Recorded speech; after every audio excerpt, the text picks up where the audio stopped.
Welcome to Drive the Daf. Clear, structured explanation of the daily Daf in 20 minutes. You can even follow in the car.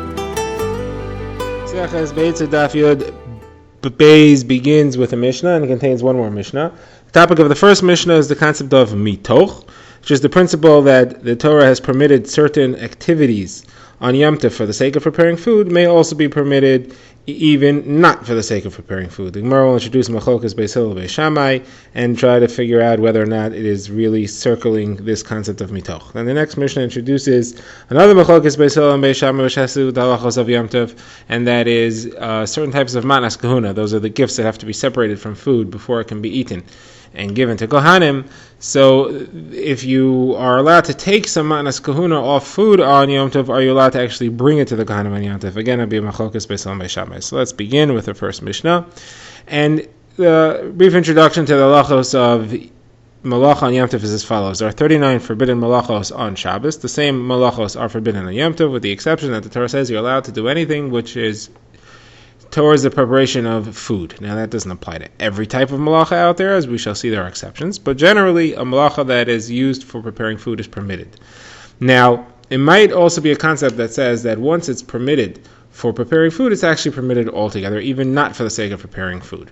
That would be limited, though, to things which are for the sake of Yom Tov, things which are l'tzorach Yom Tov, because it would be Gzeir Derabanan that would say you can't do things for no reason. On Yom Tov, it has to have something to do with Yom Tov.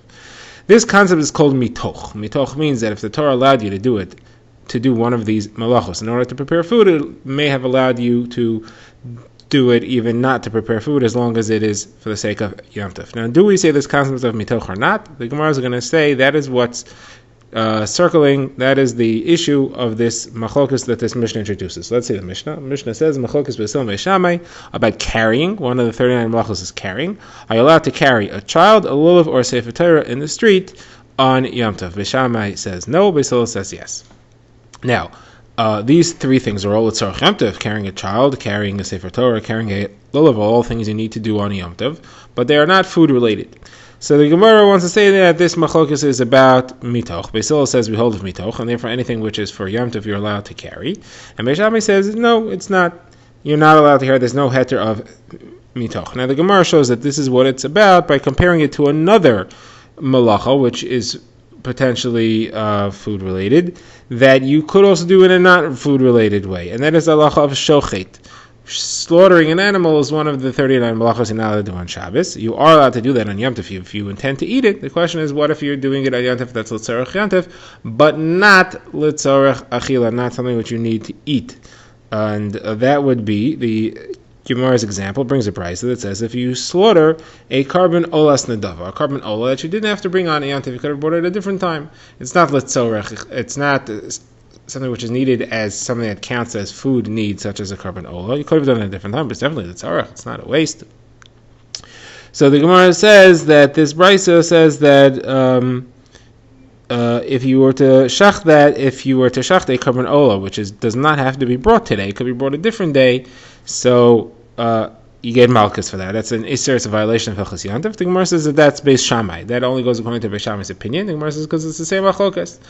If you hold of mitoch, as Beis Hillel does, you would not say that you're not allowed to shacht something which is not food. You're allowed, since you're allowed to shacht for food, you're also allowed to shacht for non-food. So this Mishnah that says that you're not allowed to shacht a carbon ola that's not needed for today, that is holding of, like Beis Shammai, that we do not hold of the concept of mitoch. So now the Gemara says, okay, so you're understanding that Beis Shammai, that the machlokes in our Mishnah is about mitoch. The Gemara says, how do you know that that's true?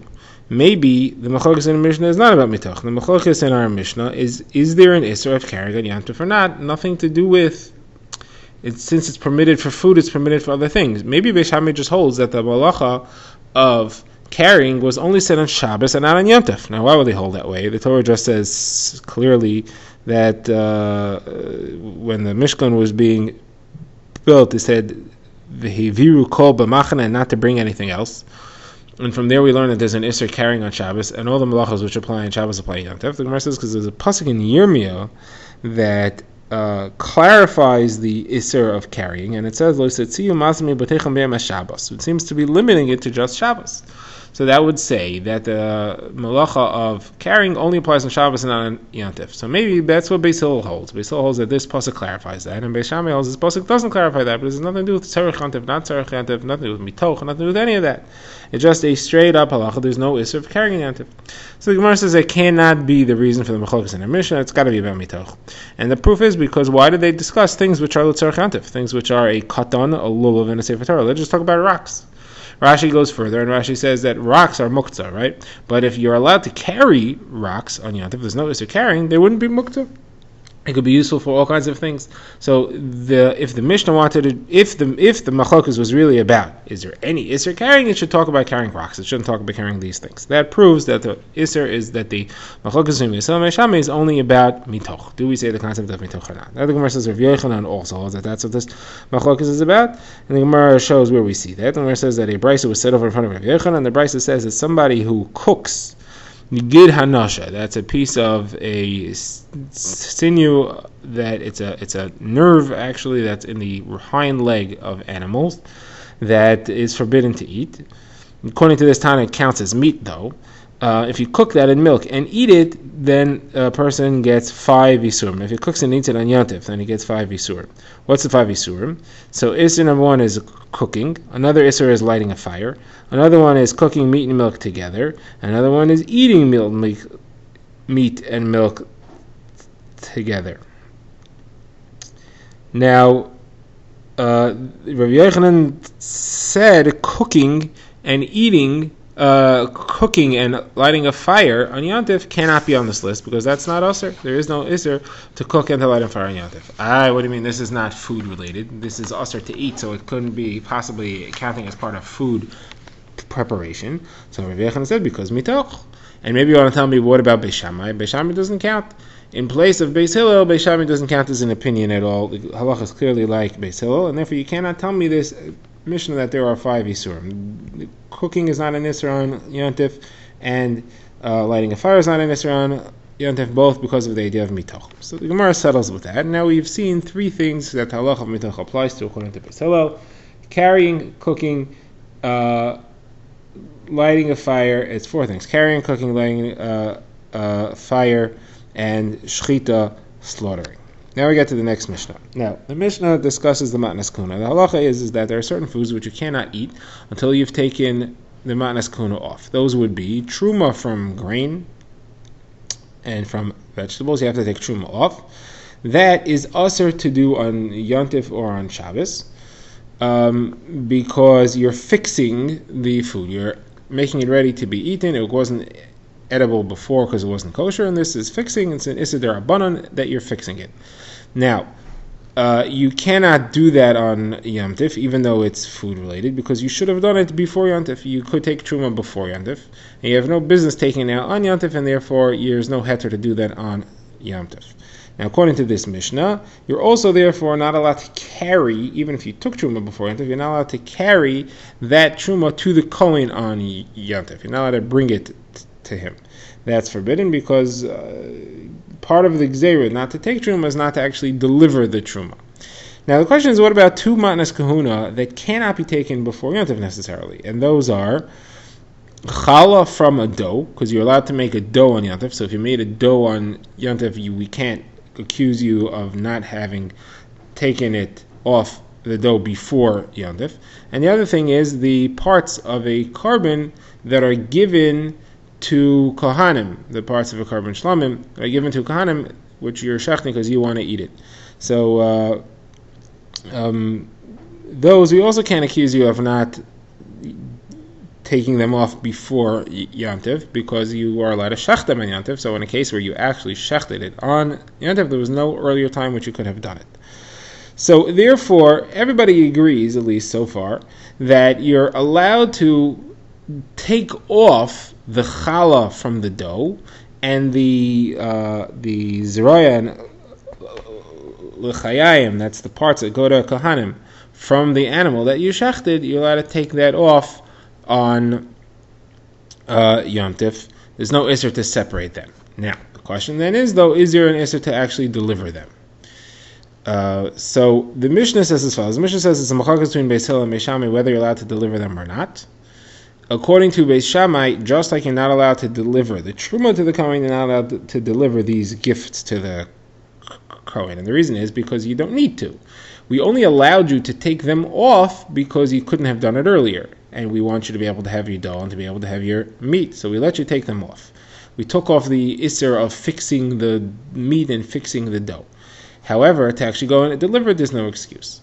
Beis Hillel learns differently. Beis Hillel says, no, since you're allowed to take them off, you're allowed to deliver it. It's not like truma. Beis Shammai says it's like truma. Beis Hillel says it's not like truma. Truma, you're not allowed to take it off. If you're not allowed to take it off, you're not allowed to deliver it either. But this is just challah from the dough and manas kahuna from the meat. Since you're allowed to take them off, you're allowed to actually deliver them. Now Rashi just points out that taking off the manas kahuna from meat, it's even if it's not a carbon, these matnas kahuna exist. Taking off the matnas kahuna from the meat is not fixing it. There's no isser to eat the meat, but it's unwise to eat the meat until you take them off because you could accidentally end up eating the matnas kahuna, which aren't yours, and you have to give to the actual Kohen himself. So now the Gemara says that this Mishnah specifies clearly that we're talking about where you made the dough or you shechted the animal even if you did it before Yontif. This whole machlokas still applies. That both of you did it before Yontif and you did it after Yontif. But it doesn't say when you shechted the animal. It says that you took off the manas kahuna and the challah before Yontif or on Yontif. Either way, it's the same machlokas applies. So the Gemara understands that that's true whether you shechted the animal before Yontif or on Yontif. That's what the Gemara assumes. Since it says this machlokas applies whether you took the challah and matnas kahuna off before Yontif, or you took the challah and matnas kahuna off on Yontif. The Gemara is assuming that's even referring to a case where you actually shechted it before Yontif. So Gemara says if that's the case, that this machlokas when we still on Beitzah Daf, it doesn't matter whether you shechted it on Yontif or before Yontif. And we don't say, if you shechted it before Yontif, you have no excuse to deliver it now. You should have delivered it before Yontif. Since it's in all cases, we have to try to figure out who the author of this Mishnah is. Because there are three different versions of what exactly this machlokes between Beis Hillel and Beis Shammai is. And our Mishnah is only going to fit into one of the three. The three versions are Rav Yehuda, Rav Yosi, and Acherim. So the Gemara is going to show it doesn't fit in Rav Yehuda, doesn't fit in Rav Yosi, it only fits in Acherim. The Gemara will say, no, it could really fit in Rav Yehuda. Rav Yosi, it doesn't fit in for sure. Why not? So Rav Yosi learns this machlokes is altogether different. He learns that this machlokes is not talking about, their actual argument was not about the manas kahuna and the challah. Rav Yosi learns that Beis Shammai agree that manas kahuna and the challah you're allowed to deliver. Since you're allowed to take them off on Yontif, you're allowed to deliver them on Yontif. That wasn't the machlokes at all. So that's clearly against our Mishnah. Rav Yosi learns that the machlokes was about the truma. You're certainly not allowed to take off the truma on Yontif, and Beis Shammai therefore says you're not allowed to deliver it on Yontif, and Beis Hillel says no, you are allowed to deliver it on Yontif. That's how Rav Yosi learns the machlokes. Our Mishnah definitely doesn't hold that way. Our Mishnah says that Beis Hillel agrees you're not allowed to deliver truma on Yontif, and the whole machlokes is about the other matnas kahuna, the challah, and the parts of the meat. So it's not Rav Yosi. The question is it Rabbi Yehuda? Now Rabbi Yehuda, the way he says over this machlokes is he says that the only machlokes is in a case where you shechted the animal before Yontif, and you should have really you should have delivered the matanos before Yontif. That's where Beis Hillel and Beis Shammai argue. But if you shechted it on Yontif, you couldn't have possibly delivered it before Yontif. It's okay. Everybody agrees you can actually deliver it on Yontif itself. So the Gemara says, so maybe our Mishnah, which does not specify either way, does not fit in this opinion, and our Mishnah holds that the machlokes is in both cases. So the Gemara says, no, our Mishnah also says it's only in one case. It didn't specify. We should not assume that when it says whether you took off the truma before Yontif or after Yontif, it means that you shechted it before Yontif. It's not what it's talking about. It's also only talking about where you shechted it before Yontif. It's not talking about where you shechted it on Yontif. You shechted it on Yontif. We know machlokes, everybody would agree that it is mutter. Now, the Gemara wants to go a step further. The Gemara wants to say, you know what? That's a very good point. As a matter of fact, the Mishnah didn't say anything about when it's shechted, which Pashtus seems to mean that it's referring to where it was shechted earlier. We have no reason to say that the machlokes also exists where it was shechted on Yontif itself, because it doesn't say that. So therefore, you can only assume that the Mishnah is learning that the machlokes is where it was shechted earlier. If that's the case, maybe it doesn't fit in Acherim. Maybe Acherim say that this Machokas is both when it was shechted before Yontif and on Yontif, and this Mishnah is saying only like Rabbi Yehuda that it's only when it was shechted before Yontif that there's a Machokas. Someone says no. Acherim also hold that the whole Machokas is when it was shechted before Yontif. So if it's an Acherim, where says Acherim hold that the whole Machokas was shechted before Yontif, then Acherim is the same as Rabbi Yehuda. Where is there Machokas between Acherim and Rabbi Yehuda as to what the Machokas Basil Beis Shammai is? So Gemara says no. The Machokas between Basil, the Machokas between Acherim and Rabbi Yehuda is when it was shechted before Yontif. Beis Shammai will agree that if you have other meats that are shechted on Yontif, you're allowed to bring them together. Since you're bringing meats, since it's anyway permitted for you to bring meat from an animal that was shechted on Yontif, so if you have other meat that was shechted before Yontif, you can bring that now together in one fell swoop. According to Rabbi Yehuda, that's true. Beis Shammai doesn't argue on that case. He only argues on a case where you only meat that you have was shechted before Yontif and you should have brought it before Yontif. It's tircha. You have no reason to bring it now. On that, Acherim argues. Acherim say that Beis Shammai would also argue in a case where you have other meats to bring along. They wouldn't say that there's a heter to bring it along together with meats that you're allowed to bring because you shechted it today. Now, the Gemara points out that the halacha is not like Rav Yehuda or like Acherim. The halacha is actually like Rav Yesi. That the machokas between Beis Hillel and Beis Shammai is not about all these matanos. They all agree that all the matanos are permitted. The machokas is about truma, about delivering truma. And since the halacha is like Beis Hillel always, it's permitted to deliver truma on Yontif itself. Even though you can't separate truma on Yontif, if you separated it before Yontif, you can deliver it on Yontif. So Gemara says there was an incident that happened regarding this halacha. Rav Toivi, son of Rav Nechemia, had a barrel of wine, and he came to Rav Yosef, and he said, and this whole wine was truma. He said, "Can I deliver this today?" And he said, "Yeah." Yehuda says, "Name was Shmuel, the halacha is like Rav Yosi, and therefore it's permitted." Now the Gemara brings a similar halacha. The Gemara says that Rabbi Yosi's that the host of Rava Barav Chanan had a basket of mustard seed, and he asked, "What is the halacha? Am I allowed to peel off the husks of this yontif?" He didn't know the answer and came to Rava, and he said that the halacha is that you're allowed to rub husks between your fingers to break off the shells and take off the peels of beans on yontif. That is a permitted yontif activity. The Gemara asks a kasha on that Abaye asks, we have a Mishnah that seems to say you're not allowed to rub these husks off on Yontif, you're only allowed to do it before Yontif. What's the Beitzah? What's the source for this? So the Beitzah says that somebody who rubs off husks before Shabbos is allowed to sift off the peeled off husks on Shabbos by hand, but he's not allowed to use a plate or some other type of sifting device to help him separate it. Now, if he separates the husks on Erev Yontif, on Erev Yontif that is, not on Erev Shabbos, then the next day on Yontif itself he's allowed to separate them also by hand, but he's also allowed to use a rudimentary sifting device like a plate, but he's not allowed to use a sifter or a sieve of any sort. So on Shabbos he's not allowed to use any kli at all, even a plate, and on Yontif he is allowed to use a plate, but not a sifter of any sort. So the kasha is, why does it say that he had to peel off the husks before Yontif? According to what you're telling me, he's allowed to peel them before he's allowed to peel them on Shabbos. Why does it say that he peeled it before Yontif? Again, according to what you are telling me, he's not allowed to peel it on Shabbos, that we know, but you're allowed to peel it on Yontif, so why does it have to say it was peeled before Yontif? So Gemara answers that really you're allowed to peel it on Yontif, but because when we were discussing Shabbos, we said that he peeled it before Shabbos, because you're not allowed to peel on Shabbos. So when discussing Yontif, we also said before, just for to have a parallel case. But actually, you're allowed to peel it on Yontif. Drive the Daf is a project of the Grand Woodlands Shul and is presented by Rabbi Yitzchak Landa. Find us on YouTube or subscribe to daily emails by emailing drivethedaf@gmail.com.